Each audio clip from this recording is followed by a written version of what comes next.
Welcome to Unbound, the podcast with Beth Curry, author, storyteller, and survivor.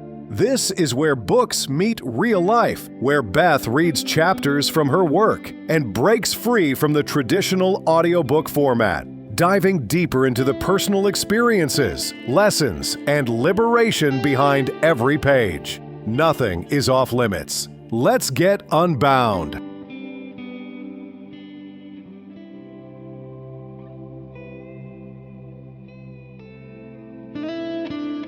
Hi, welcome back to Unbound. I'm Beth Curry, wrote the book, reading the book, whatever. Today's chapter is about discovering someone who made me feel safe for the first time while still living under the shadow of an abusive relationship. It's a story of trust and fear and the complexity of love in trauma. This is chapter 6 in the book, Love and the Landmines. By April of 1990, I'd become an expert at making myself invisible. I could slip through the hallways of M.M. Robinson like a ghost, navigating between classes without drawing attention, avoiding eye contact, keeping my head down. I'd perfected the art of existing without taking up space. But even ghosts sometimes get cornered. I was at my locker one afternoon when Jeff and his crew decided to make me their entertainment. The usual stuff, comments about how I looked, jokes about who would be desperate enough to date me, the kind of casual cruelty that had become background noise in my life.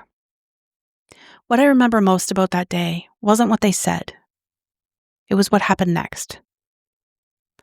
This incredibly tall guy, easily 6'4", appeared seemingly out of nowhere and positioned himself between me and my tormentors.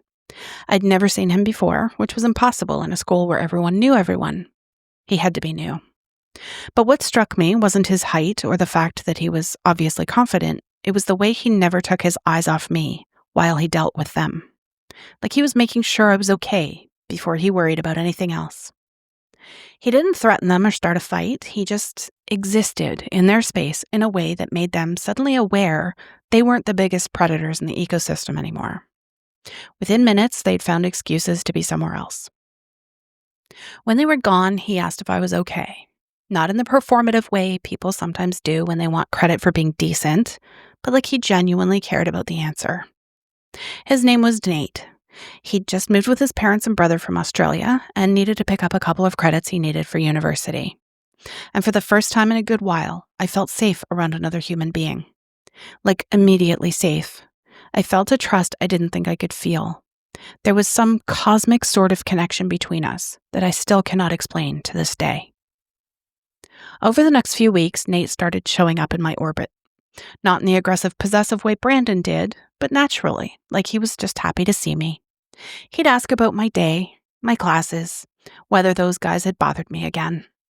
When I said they hadn't, he'd nod like he'd expected as much.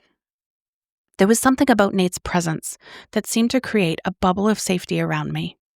Word traveled fast in high school. Mess with the fat girl and you'd have to deal with the giant from Australia who was only here temporarily to finish his credits. Most people decided it wasn't worth the hassle. For the first time since grade 7, I could walk through the hallways without constantly scanning for threats. But Nate's protection came with an unexpected complication. He seemed to actually like me.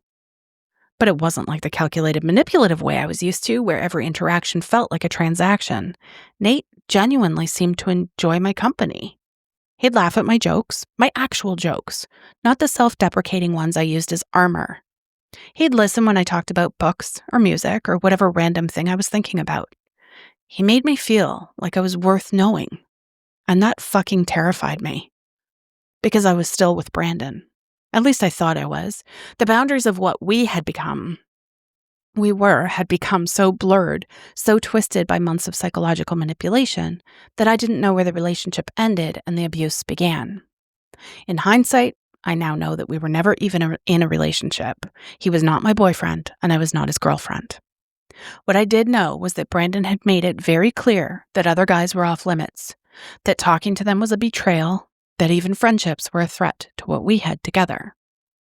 But being around Nate felt too good to give up. For the first time in months, I remembered what it felt like to laugh without checking over my shoulder first, to have a conversation that didn't feel like navigating a minefield. So I did what traumatized people do. I compartmentalized. I had Brandon, who I thought was my boyfriend, but also on some level knew he wasn't. Brandon, who demanded more from me than I was ready to give, who made me feel constantly on edge, but who I believed loved me. And I had Nate, who felt like safety, who asked for nothing, but seemed to see something in me worth protecting. I thought I could keep them separate. I thought I could have both, the relationship I thought I wanted and the friendship that made me feel human again. I had no idea that Brandon was watching, planning, getting angrier by the day. As grade night ended and summer began, Nate and I had developed something that felt an awful lot like a real friendship. He'd started driving me home sometimes if he had access to a car, which was both a relief and a source of anxiety. Relief because it meant I didn't have to walk alone, anxiety because I knew Brandon wouldn't approve if he found out. Nate never pushed for more information than I was willing to give, but he was clearly curious about my life, about why I seemed so nervous all the time or why I'd look over my shoulder when we talked. He never asked why I always seemed to be waiting for something bad to happen. I wanted to tell him about Brandon so badly, it hurt. I wanted to explain why I couldn't just be normal, why I couldn't relax, why I jumped at unexpected touches and flinched when people raised their voices. I wanted to start lying to him like I was to others, to try to get him to ask the right questions, but I just couldn't. Brandon's threats echoed in my head every time I opened my mouth. His friends who were capable of murder, what happened to people who crossed him, the consequences for my family if I said too much. So instead, I told Nate nothing about that and more about me. I told him about my skin condition, about the bullying, about feeling invisible most of the time. I told him about my friends Kelly, Sally, and Shauna, who he already knew, but I hadn't realized it. About books I loved, about wanting to travel someday. I told him about all the safe parts of my life while carefully editing out the part that was slowly destroying me. Nate listened to everything with a kind of attention that made me feel like my words were worth saying. He never tried to fix things or offer solutions I hadn't asked for. He just witnessed me, saw me, made me feel like I was worth knowing. It was the first taste of unconditional acceptance I'd had in years, and it made me realize just how conditional everything with Brandon had always been.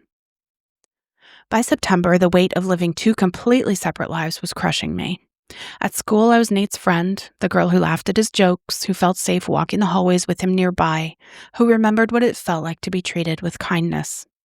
Outside of school, I was Brandon's victim, the girl who jumped when her phone rang, who made elaborate excuses to avoid going places where he might find me, who lived in constant fear of what he might do next. The cognitive dissonance was destroying me. How could I be safe and terrified at the same time? How could I be loved and abused simultaneously? How could the same person who felt like salvation also feel like destruction? I started having panic attacks, insomnia. I'd lie awake at night replaying every interaction with both of them, trying to figure out which version of reality was real. The version where Nate cared about me and Brandon was dangerous, or the version where Brandon loved me and Nate was the threat. Brandon had spent so long convincing me that his version was the truth that even when I was with Nate, even when I felt genuinely safe and cared for, part of me wondered if I was the problem. If I was leading Nate on the way Brandon claimed I'd led him on.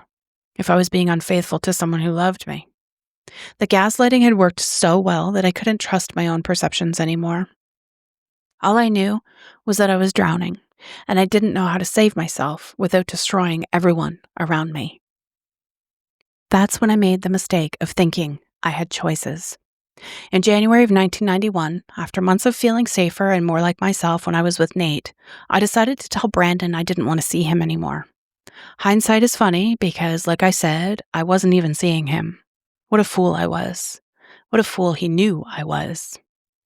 I thought it would be simple. I thought I could just explain that things weren't working out, that we wanted different things, and that maybe we should just be friends. I thought I was in a relationship that I could choose to leave. I had no idea I was pretty much a prisoner trying to fire her warden. The conversation didn't go the way I'd planned. Brandon did not accept my decision with the mature understanding I'd somehow convinced myself he'd show. Instead, he looked at me like I'd just declared war on him personally. "This is about that new guy, isn't it?" he said, and there was something in his voice that made my blood go cold. The tall one who thinks he's your bodyguard? I tried to deny it, tried to make it about anything other than Nate, but Brandon wasn't buying it. You think I don't see you with him? You think I don't know what's going on? The conversation escalated quickly from there. Brandon grabbed my arm hard enough to leave bruises, pushed me against a tree, got so close to my face that I could feel his breath when he spoke. You don't get to just walk away from me, he said. That's not how this works. That's when I understood that what I thought was a relationship had never been a relationship at all. It had been a captivity that I'd somehow convinced myself I'd chosen and willingly stayed in. And now that I was trying to leave, Brandon was done pretending I had any say in what happened to me. The physical violence I'd been afraid of, the violence he'd only hinted at before, became a regular occurrence. Shoves that sent me stumbling, punches and grips that left marks. But worse than the physical pain was the psychological warfare that came with it. Brandon made it clear that Nate was now a target, that my betrayal had put him in danger. That if anything happened to Nate, it would be my fault for choosing him over someone who'd loved me first, someone who was kind to me when nobody else was. I was trapped between protecting someone who'd shown me kindness and staying with someone who I now realized had never cared about me at all. The late winter and early spring of 1991 became a nightmare I couldn't wake up from. Nate and I had started spending more time together, which should have been wonderful, but instead filled me with constant terror. Every moment of happiness felt stolen. Every laugh felt dangerous. Every kind word he said to me felt like evidence that could be used against him later. I couldn't tell Nate what was happening because telling him would put him in more danger. I couldn't tell my parents because Brandon had made it clear what would happen to my family if I involved them. I couldn't tell my friends because I'd spent so long lying about everything that I didn't know how to start telling the truth. So I carried the weight of protecting everyone I cared about by letting Brandon continue to destroy me. It was devastating. For the first time in my life, I had someone who cared about me unconditionally. And I couldn't let myself accept it because accepting it might get him hurt or even killed. Nate knew something was wrong. He'd ask gentle questions about bruises I couldn't explain and why I seemed so scared all the time, about whether someone was hurting me. He didn't understand why the day he came over to hang out at our side deck with me, I made a huge production about needing him to leave. Even my dad got involved without even knowing what was going on. He just knew I needed this guy to leave and he was being a bit stubborn about it. I was terrified Brandon would walk by and see us. I wanted to tell him so badly that it felt like my chest might cave in from the pressure of keeping the secret. But every time I opened my mouth to try, I'd hear Brandon's voice reminding me what happened to people who crossed him. So I lied. I deflected. I made excuses. And I watched the confusion and hurt in Nate's eyes as he tried to understand why the girl he cared about kept pushing him away. In March, before everything shattered completely, my family took our first trip together, a 2-week trip to Florida for spring break. For those 2 weeks, I got to pretend I was just a normal teenage girl.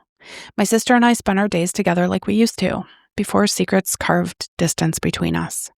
We went to movies, we went go-karting, I ran on the beach acting silly and carefree, screaming Beach Boys songs at the top of my lungs like some kind of idiot. The wind and the waves drowned out everything else. For these moments, I wasn't Brandon's victim or Nate's friend or anyone's problem. I was just me. I had fun with my parents and grandparents. Real fun, not the performed version I'd gotten so good at. I even convinced my family I had a huge crush on my aunt's boyfriend's son, another tall tale of protection, another safe crush that existed far away from the confusion of my real life, another lie I could hide behind. But even there, even in paradise, I couldn't fully escape. I missed Nate, constantly, which terrified me because missing him meant he mattered. And if he mattered, Brandon's threats meant something real. And the more I missed him, the more I convinced myself it was all in my head anyway. Why would someone like Nate actually care about the stupid fat girl with bad hair and no makeup? The girl with no personality who was nothing but a liar at the end of the day. By the time we returned home, I'd fully convinced myself that he probably hadn't even noticed I was gone. that whatever I thought we had was just another delusion in a life full of them. I wasn't expecting him to give a shit about my return. I definitely wasn't prepared for what actually happened. Nate had noticed. He'd more than noticed. While I'd been gone, something had shifted for him. He didn't just want to be my friend anymore. He wanted more. He made that clear almost immediately. He had missed me too. Shortly after that is when it happened. Our first time. Neither of us knew what we were doing. We were both virgins fumbling through something that felt important, even if we didn't have the words for why. It wasn't planned, and it wasn't anything like the movies made it look. It wasn't candles or music or whispered promises. It was his kitchen floor on a random afternoon. It was clumsy and awkward and tender and real. It was two teenagers trying to find comfort in a world that made at least one of us feel small. I remember the coolness of the linoleum against my back, the way the afternoon light filtered through the huge windows in the other room, making everything feel both exposed and somehow sacred. For me, it was more than sex. It was the first time someone touched me without taking something from me. Nate didn't rush, didn't pressure, didn't make me feel like I owed him anything.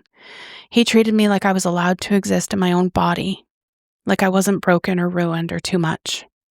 I remember the way he looked at me, not with hunger, but with something like awe, like he couldn't believe I was choosing to be there. And for a moment, neither could I. And I also couldn't believe he was choosing to be there, with me. But almost immediately, the shame crept in. Not because of him, never because of him, but because Brandon had trained me to believe that every choice I made belonged to him. I lay there afterward, on that kitchen floor, caught between safety and guilt, wanting to hold on to the feeling, but already hearing Brandon's voice in my head. If I could go back and tell that version of myself anything, it would be this. You weren't doing something wrong. You were reclaiming something that had been taken from you, the right to be touched with kindness. It was messy and human and imperfect, but it was also sacred in its own small way, a moment where love briefly outweighed fear. I had maybe 3 days of feeling like my body belonged to me before everything got worse. Brandon had noticed the shift between Nate and me. Whatever restraint he'd been showing before disappeared completely. The threats escalated, the calls became more frequent, more aggressive. He was watching me more closely, following me more often, making sure I understood that I didn't get to choose this. The illusion of safety I'd felt on that kitchen floor evaporated almost immediately. But that was nothing. Because then, in June of 1991, 2 of my friends died. The first was a car accident. 4 kids from local high schools, speeding along Roller Coaster Road. Airborne, hit a tree, explosion, gone in an instant. The second happened the night of a memorial gathering. Another friend walking home alone, taken from our neighborhood by someone who turned out to be a serial killer. Though we didn't know about the serial killer part then. What we also didn't know, my sister and I actually had an encounter with this man ourselves when we were hanging out in front of the variety store not 2 minutes from where our friend was taken from her own property. In the space of 1 week, I learned that the world could take people away without warning, without reason, without giving you a chance to say goodbye. And all I could think about was how much worse it would be if something happened to Nate because of me. Brandon's threats weren't just words anymore. People I knew were actually dying. The possibility that he could follow through on what he'd promised didn't seem so far-fetched anymore. I even started to wonder if Brandon was the one who abducted and murdered our friend. The mind works in the most fucked up ways when you're young, abused, scared, and quiet. The grief and the terror combined into something I couldn't carry anymore. By Christmas break of grade 11, I was done. Done with school, done with trying to protect everyone, done with living in constant fear. I told my parents I was dropping out. It was the most direct I had ever been with them. It was me putting my foot down, not the other way around. They were devastated, confused, desperate to understand what had gone so wrong with their daughter who'd always been such a well-behaved girl. I couldn't tell them the truth, that staying in school as long as Brandon was there too meant putting Nate in danger, and that leaving was the only way I knew how to protect him and probably myself. So I made up a story about being overwhelmed, about needing time to figure out what I wanted to do with my life, about school just not being the right fit for me anymore. It wasn't entirely a lie. I was overwhelmed. I did need time to figure things out. I just couldn't tell them that what I was really trying to figure out was how to disappear myself completely so that everyone I loved could stay safe and I might be able to exhale for the first time since I started high school. I dropped out of school in January 1992, thinking I was saving Nate from Brandon's violence. What I didn't expect was that someone else had been watching. Someone had been paying attention to the elaborate stories I'd been telling, the erratic behavior, the desperate attempts to get help without asking for it directly. Mr. Campanaro was the gym teacher, younger than most of the staff, popular with the female students, respected by the jocks. He had a way of seeing through teenage bullshit that most adults missed. Apparently, he'd been putting pieces together, the fake boyfriend stories, the way I talked about being afraid, the increasingly frantic behavior before I disappeared from school altogether. A few weeks after I dropped out, my parents got a phone call that changed everything, or at least it could have. "Is this about Beth's fiancé?" Mr. Campanaro asked my mother. "Did he break up with her? Is that why she left school?" My mom was confused, then concerned, then terrified. "Fiancé? What fiancé? What was he talking about?" When my parents confronted me about the call, I could see the hope and fear warring in their eyes. Hope that someone might finally have answers about what was wrong with their daughter, fear about what those answers might be. I was so close to telling them everything, so close to letting the truth spill out, to finally getting the help I'd been desperately trying to signal for. But that very same day, Brandon had cornered me and told me exactly what would happen to my cats if I ever involved my parents. He described in graphic detail how he would hurt them, how he would make sure I watched, how it would be my fault for not keeping my mouth shut. So when my parents asked about the gym teacher's call, when they begged me to tell them what was going on, when they offered to help with whatever I was facing, I looked them in the eyes and lied. "He must have gotten confused," I said. "You know how rumors spread at school. People make up all kinds of stories." It was me. I was the people making up all kinds of stories. I watched the hope drain out of their faces. I watched them accept that their daughter was just going through some kind of phase they couldn't understand. Mr. Campanaro had gotten closer to the truth than anyone else ever had. He'd seen through my desperate performances and recognized them for what they were, a cry for help. But Brandon's threats were louder than my need to be saved. I chose my cat's safety over my own rescue. I still regret it to this day. I had no idea I was about to discover just how far Brandon was willing to go to maintain control over me. And I had no idea that the worst was still to come. What's actually true? When you're being abused, every relationship becomes complicated by the abuse, including relationships with people who genuinely care about you. Love doesn't automatically cancel out trauma or erase the effects of ongoing abuse.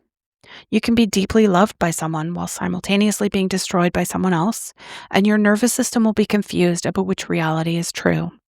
The push-pull between Nate and Brandon wasn't about choosing between two boyfriends. It was about trying to hold on to hope while managing terror. Trauma makes it almost impossible to trust good things because your brain is scanning for the danger it knows is coming. When someone offers you genuine love while you're being systematically destroyed by someone else, accepting that love can feel like betrayal of your survival instincts. Your inability to fully receive love, or in my case, my inability to fully receive Nate's love, wasn't about deserving it. It was about being too afraid to believe it was real. What good things have you pushed away because you were afraid they were too good to be true? What love have you rejected because your trauma brain couldn't believe it was safe? Permission slip. I am allowed to accept love even when I'm scared. I'm allowed to be loved while I'm healing.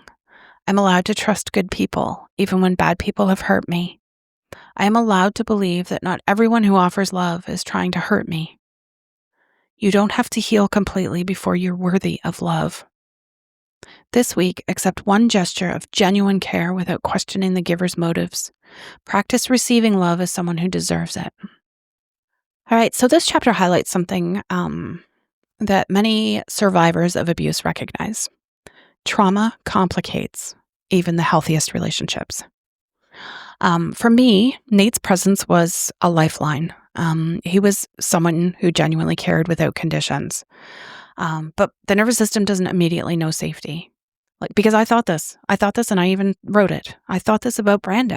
I thought he was a lifeline and I thought he genuinely cared without conditions.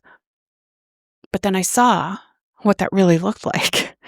But yeah, my nervous system doesn't immediately know safety. So when you've been living in a state of constant threat, your nervous system kind of becomes hyper-tuned to danger. But sometimes, rarely, you encounter someone whose presence actually calms that alarm system instead of triggering it.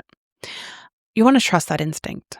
Your body knows the difference between someone who wants to hurt you and someone who wants to protect you, even when your mind is too confused to tell the difference. When you've lived under fear and manipulation, your brain is hyper-vigilant too, right? Safety feels kind of fleeting and kindness feels suspicious as fuck and love can trigger guilt and it's awful. And, for me, that push-pull between Nate and Brandon wasn't about choosing the right person. It was about navigating survival while my instincts were wired for danger. And trauma makes it hard to trust your own perceptions. When someone has systematically convinced you that their version of reality is the only truth, it becomes nearly impossible to recognize what healthy relationships actually look like. So if you've ever found yourself confused about whether something was love or control, or if someone was protecting you or possessing you, you're not crazy. Gaslighting is designed to make you question your own judgment. So trust the relationships that make you feel more like yourself, not less. What's also important, I think, is understanding the difference between conditional and unconditional care. Manipulative people make you earn love, and trauma makes you question love itself.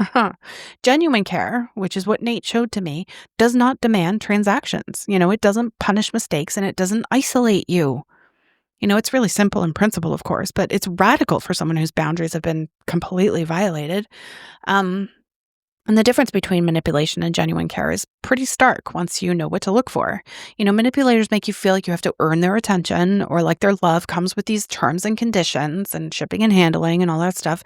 People who genuinely care about you make you feel accepted as you are, not as who you might become if you change enough things about yourself. My compartmentalization, trying to maintain a Brandon life and a Nate life is common in abuse. I mentioned this in an earlier chapter. I said, pay attention to me separating my life in two parts or pieces, like completely sectioning things off and living these separate lives. The mind naturally separates danger from relief and fear from safety to survive, So the panic attacks, the insomnia and the guilt and all that shit that I went through, these aren't signs of weakness, I felt like it at the time. I thought, what is wrong with me? Why am I falling apart? But it's evidence of a nervous system that's constantly scanning for threats. And then bringing gaslighting into it again, it doesn't just make you question specific events, right? It makes you question your entire capacity to understand reality. Like when someone has convinced you systematically, again, I use that word a lot, that your perceptions are wrong, it becomes almost impossible to trust your own judgment about anything. And if you've ever felt crazy, or if you've ever wondered whether you could trust your own memories and instincts, if you've ever felt like you were losing your mind, that's not necessarily mental illness. It could very well be psychological abuse. Your confusion is not evidence that you're broken. It's evidence that someone worked very hard to break your connection to your own truth. This is how abusive people maintain control, right? They make you feel responsible for their violence, basically. They convince you that their reactions are your fault and that you caused their anger by making the wrong choices. So if someone has ever made you feel like you made them hurt you, like their violence was a natural consequence of your behavior, please know that no one makes someone else abusive. Abuse is a choice that abusers make. Their violence belongs to them 100%, not you. This chapter, I think, also reminds us of the ripple effects of trauma, right? Like even moments of joy, like trips or my first time with Nate, friendship, all of that. It comes with anxiety because abuse teaches you that safety isn't real and happiness is conditional, which is ridiculous. And the heartbreaking reality of that is that even when rescue is available, fear can make it impossible to accept help.